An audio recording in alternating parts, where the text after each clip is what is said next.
गीता को मानने वाले रहते थे, लेकिन आज उसी बांग्लादेश में दीपू चंद्र दास को नग्न करके चौराहे पर लटका करके जिंदा जला दिया गया और हम सब मूक दर्शक बनके देखते रह गए। और आश्चर्य की बात है, जिन लोगों ने जलाया वो मुसलमान नहीं थे, वो हिंदू ही हैं। उनकी पिछली 2 पीढ़ी खंगाली जाए, तीसरी पीढ़ी खंगाली जाए, चौथी पीढ़ी खंगाली जाए तो वो हिंदू ही हैं। मुसलमान वो नहीं है जन्मजात। कन्वर्टेड जो लोग हैं, जो पहले हिंदू थे बाद में मुसलमान बन गए, उन्होंने ही अपने भाइयों को मारना शुरू कर दिया। ये क्यों हुआ? क्योंकि हम अपने धर्म को लेकर के सजग नहीं थे। और आज जो लोग ये व्यथा, ये चिंता प्रकट करते हैं कि हमको संरक्षित होना है, हमको संगठित होना है, हमको एक होना है, हमको बंटना नहीं है, हमको घटना नहीं है, तो बहुत सारे लोग कहते हैं ये हेट स्पीच है, ये कम्युनल स्पीच है, ये प्रोपेगेंडा है, ये हिंदू टेरर है, ये डराने की बात कर रहे हैं।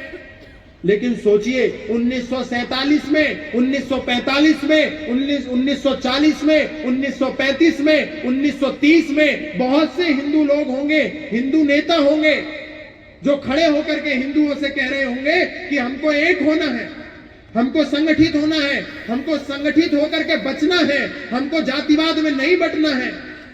तो उन पर भी भारत के लोग हंस करके ये बात कहते होंगे कि तुम पागल हो गए हो, हिंदू मुस्लिम सिख ईसाई आपस में है भाई भाई, ईश्वर अल्लाह तेरो नाम, सबको सन्मति दे भगवान,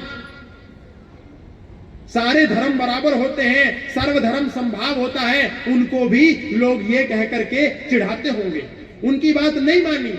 1990 में कश्मीर में बहुत सारे लोग थे जो हिंदुओं को समझा रहे थे कि हिंदू और मुसलमान भाई नहीं हो सकता, ईश्वर और अल्लाह एक नहीं है, राम और रहीम एक नहीं है, सारे धर्म बराबर नहीं है।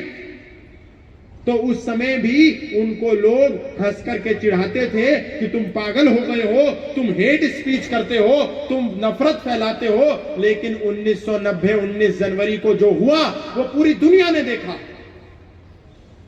लाखों लाख हिंदुओं को आधी रात मार करके, काट करके, धर्म परिवर्तन करके, वहां से छोड़ करके अपना स्थान भागना पड़ा। और आज भी वही हो रहा है जो बांग्लादेश में दीपू चंद्र दास के साथ हुआ। ये हम सबने प्रत्यक्ष देखा। लेकिन 1990 19 जनवरी को हजारों दीपू चंद्र दास सड़कों पर कश्मीर में जल रहे थे। 16 अगस्त 1946 को हजारों दीपू चंद्र दास कलकत्ता में सोहरावर्दी के द्वारा मारे जा रहे थे। और आज स्वतंत्र भारत में नूह और मेवात में हजारों हिंदुओं की दुकानों को जला दिया गया। लेकिन हमारे लिए वो केवल एक हेडलाइन थी, केवल एक न्यूज थी, केवल एक खबर थी। और हमने टीवी पे देखा और देख करके टीवी बंद कर दिया और फिर हम सो गए और फिर अगले दिन उठे और अपने उसी कार्य पर लग गए। लेकिन हमने ये नहीं समझा कि ये समय एकत्रित होने का है, संगठित होने का है। हम बटेंगे तो कटेंगे, ये बात तो सच है ही, लेकिन हम अगर घटेंगे तो भी हम कटेंगे। और भारत में हम लोगों के घटने का सबसे बड़ा कारण जनसंख्या का कम होना ही नहीं है, बल्कि जो जनसंख्या है उसका धर्मांतरण हो जाना। जो संख्या हमारे पास है उसमें लव जिहाद में फंसा करके महिलाओं का मुसलमान बन जाना, धर्म परिवर्तन, जातिवाद में विभाजन, ये भी सनातनियों के घटने का सबसे बड़ा कारण है। इसीलिए वर्तमान परिस्थिति में हमको एक बात तो समझनी होगी कि जितनी भी जातियां हैं सनातन धर्मियों में, कोई जाट है, गुर्जर है, बनिया है, ब्राह्मण है, कुर्मी है, कछार है, तेली है, धोबी है, नाई है, मोची है, हम कुछ भी हैं, लेकिन अंततः गत्वा हम सब सनातन वैदिक धर्मी हैं। ये संकल्प आज हमको लेना पड़ेगा। तभी स्वामी श्रद्धानंद का जो बलिदान दिवस है, शताब्दी बलिदान की है, ये मनाना तभी सार्थक होगा। यदि आज हमने ये नहीं समझा तो फिर ये हम कितने ही गीत गाते रहे, हिंदू मुस्लिम सिख ईसाई आपस में है भाई भाई, हिंदू और मुसलमान भाई हैं, ये तो सारे बोल रहे हैं। देश के सारे नेता खड़े होकर के कह रहे हैं हिंदू और मुसलमान भाई है, लेकिन वही नेता दूसरी ओर खड़े होकर के कह रहे हैं देश में जातिगत आधार पर जनगणना होनी चाहिए कि इस देश में जाट कितने हैं, गुर्जर कितने हैं, बनिए कितने हैं, बामन कितने हैं, दलित कितने हैं, अगड़े कितने हैं, पिछड़े कितने हैं। जिन नेताओं की दृष्टि में हिंदू और मुसलमान भाई हैं, उन नेताओं की दृष्टि में ब्राह्मण और दलित भाई नहीं है, ब्राह्मण और दलित शत्रु है। ये जो नैरेटिव है, ये जो विमर्श है, ये विमर्श वो सारे राजनीतिक लोग अपनी राजनीतिक वोट बैंक की राजनीति चमकाने के लिए करने में सफल और सार्थक इसलिए है क्योंकि हम उनसे प्रश्न नहीं पूछते कि जब हिंदू और मुसलमान भाई हो सकता है तो शूद्र और ब्राह्मण क्यों नहीं भाई है, तुम इसको अलग क्यों करते हो। ब्राह्मण, क्षत्रिय, वैश्य और शूद्र ये सनातन धर्म की गाड़ी के चार पहिए हैं और चारों जब तक होंगे तब तक सनातन धर्म ऊर्ध्वगामी होगा। हमारे लिए कोई शत्रु नहीं है, कोई हमारा विभेद नहीं है, हम सब एक हैं। संग छद्वम संवदद्वम संवो मनांसि जानताम देवा भागम यथा पूर्वे संजानाना उपासते। ये हमारा संदेश है, लेकिन उनका संदेश कुछ अलग है, उसकी चर्चा मैं आज नहीं करना चाहता।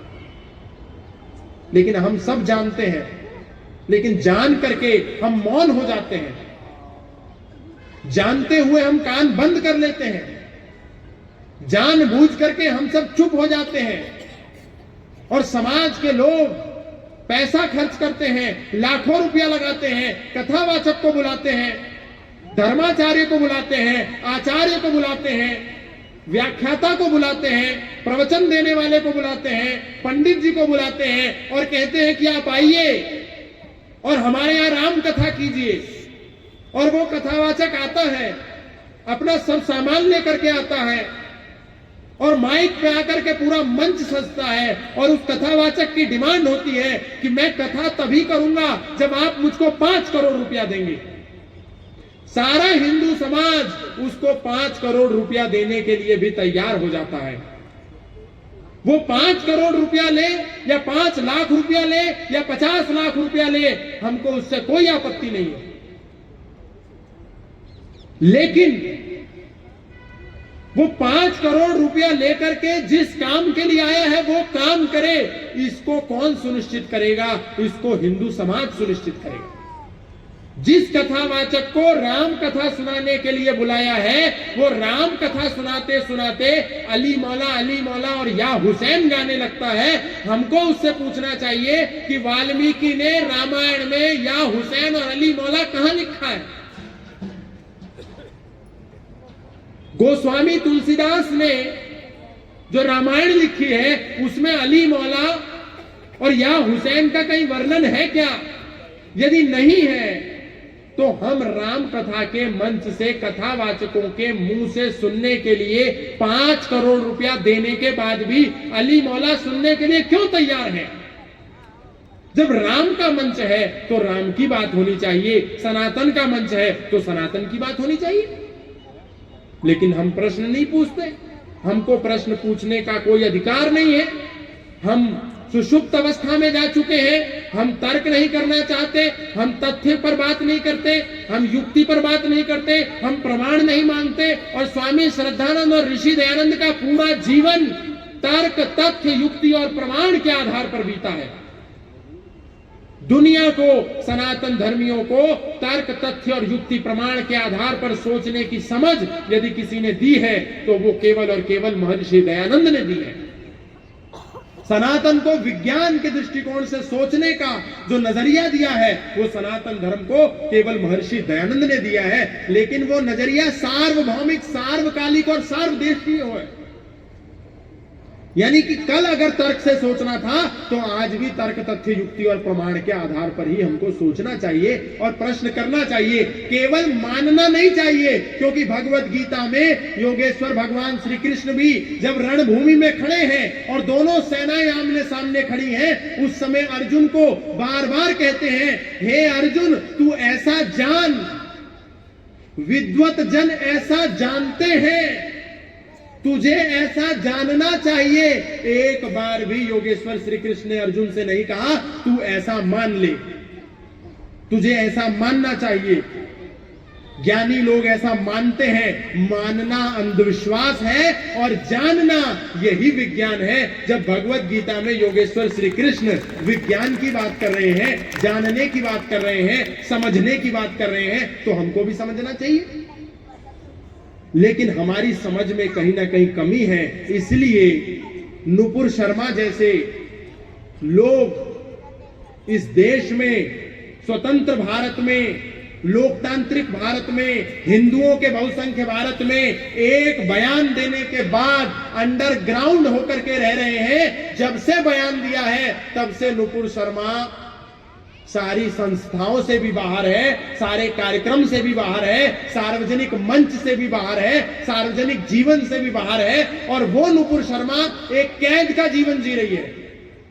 क्यों? क्योंकि उसने एक बात कही थी, और वो बात नुपुर शर्मा ने जो कही थी अपने मन से नहीं कही थी।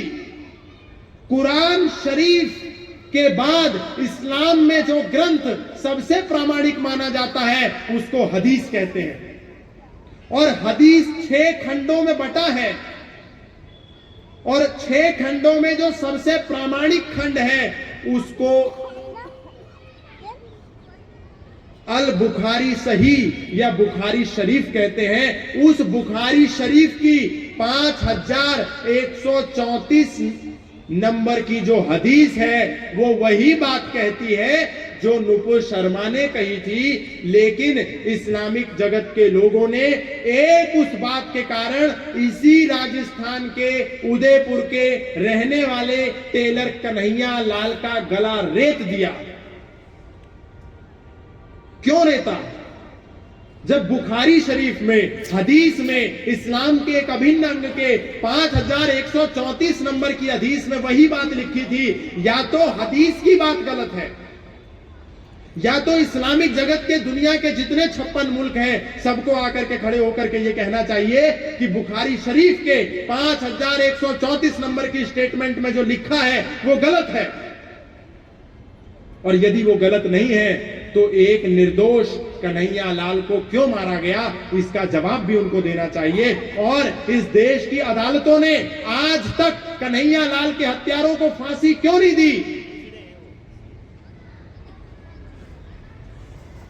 उन जजों को भी आकर के ये जवाब देना चाहिए कि जिस कन्हैया लाल को मारने वाले लोग खुद वीडियो बना करके ये स्वीकृति दे रहे हैं कि हमने कन्हैया को मारा है और हमारा अगला टारगेट देश के प्रधानमंत्री हैं, हमारा अगला टारगेट योगी आदित्यनाथ है, उसके बाद इन अदालतों में चूड़ी पहनकर बैठे हुए काला कोट वाले लोगों को क्या चाहिए? कौन सा सबूत चाहिए? कौन सा गवाह चाहिए? कौन सा प्रमाण चाहिए? जब मारने वाला खुद कह रहा है कि मैंने कन्हैया को मारा है, तो इस देश की अदालतों को क्यों लकवा मार गया है कि वो उसको आज तक फांसी नहीं दे पाए? ये सवाल उनसे कौन पूछेगा? क्या जज साहब भारत के नागरिक के टैक्स के पैसे से बड़ी बड़ी गाड़ियों में घूमने के लिए हैं? क्या बड़े बड़े आलीशान बंगलों में प्रोटोकॉल लेने के लिए हैं? क्या भारतीय के टैक्स के पैसे से जो धन इकट्ठा होता है उसको पैसे का भोग करने के लिए जज बनाया है या न्याय देने के लिए जज बनाया है? अगर न्याय देने के लिए जज बनाया है तो सारे सबूत हैं, सारे गवाह हैं, सारे प्रमाण हैं। उसके बाद भी जैसे श्रद्धानंद जी को मार दिया, जैसे महाशय राजपाल जी को मार दिया, जैसे पंडित लेखराम जी को मार दिया, जैसे कमलेश तिवारी जी को मार दिया, ऐसे ही राजस्थान के एक सामान्य से भोले भाले और सीधे साधे व्यक्ति को दिन दहाड़े मार दिया कन्हैया लाल को, और वीडियो बना करके सारी दुनिया में भेज दिया। उसके बाद भी मारने वाले आज भी सरेआम जिंदा घूम रहे हैं, उनको क्यों नहीं फांसी पर लटकाया? ये भी हमारे लोकतंत्र पर, हमारे देश के संविधान पर एक बहुत बड़ा धब्बा है। इसलिए इन सारे विषयों को ये सोचने में, विचारने में विषय बहुत छोटे लगते हैं, लेकिन ये विषय बहुत गंभीर है। और आप सोच रहे होंगे स्वामी श्रद्धानंद का विषय है, स्वामी श्रद्धानंद का बलिदान दिवस है, इन सारे विषयों की चर्चा की क्या आवश्यकता है? ये सारे वो विषय हैं जो स्वामी श्रद्धानंद का जो स्वप्न था उससे जुड़े हुए विषय हैं। इसलिए जो स्वामी जी ने सपना देखा था, आज हम उसको फलीभूत कर पाए या नहीं कर पाए, स्वामी जी का स्वप्न को साकार कर पाए या नहीं कर पाए, अगर नहीं कर पाए तो फिर हमको कहीं ना कहीं विचार करने की आवश्यकता है और उस स्वप्न को पूरा करने की जरूरत है। हमको मिल करके कम से कम, मिनिमम से मिनिमम उनके स्वप्न के लिए क्या कर सकते हैं, ये प्रत्येक आर्य व्यक्ति को, सनातनी व्यक्ति को, हिंदू व्यक्ति को सोचना चाहिए। क्योंकि स्वामी श्रद्धानंद सरस्वती कोई आर्य समाज के ही व्यक्ति नहीं थे। स्वामी श्रद्धानंद जी पर आर्य समाज का पेटेंट नहीं था, आर्य समाज का एकाधिकार नहीं था। स्वामी श्रद्धानंद ने अपने पूरे जीवन, पूरे समाज के लिए, सकल समाज के लिए काम किया। इसलिए वो सबके हैं, सबके आदर्श हैं, सबको उनका ऋण उतारने के लिए कुछ ना कुछ अपने जीवन में करना चाहिए। जो धन से कर सकता है, धनाढ्य है, उसको धन से करना चाहिए। जो तन से कर सकता है उसको तन से करना चाहिए। जो मन से कर सकता है उसको मन से करना चाहिए। जो लिख करके कर सकता है उसको लिख करके करना चाहिए। जो बोल करके कर सकता है उसे बोल करके करना चाहिए। और जो कैसे भी नहीं कर सकता, तो जो लिख रहे हैं, बोल रहे हैं, पढ़ रहे हैं, पढ़ा रहे हैं, धन दे रहे हैं, तन दे रहे हैं, मन दे रहे हैं, कम से कम उनकी टांग नहीं खींचनी चाहिए। इतना काम यदि हम कर देंगे तो स्वामी श्रद्धानंद का जो स्वप्न है उसकी तरफ एक कदम शायद आगे बढ़ने में सफल हो जाए। इन्हीं शब्दों के साथ बहुत बहुत धन्यवाद। बोले भारत माता की, भारत माता की।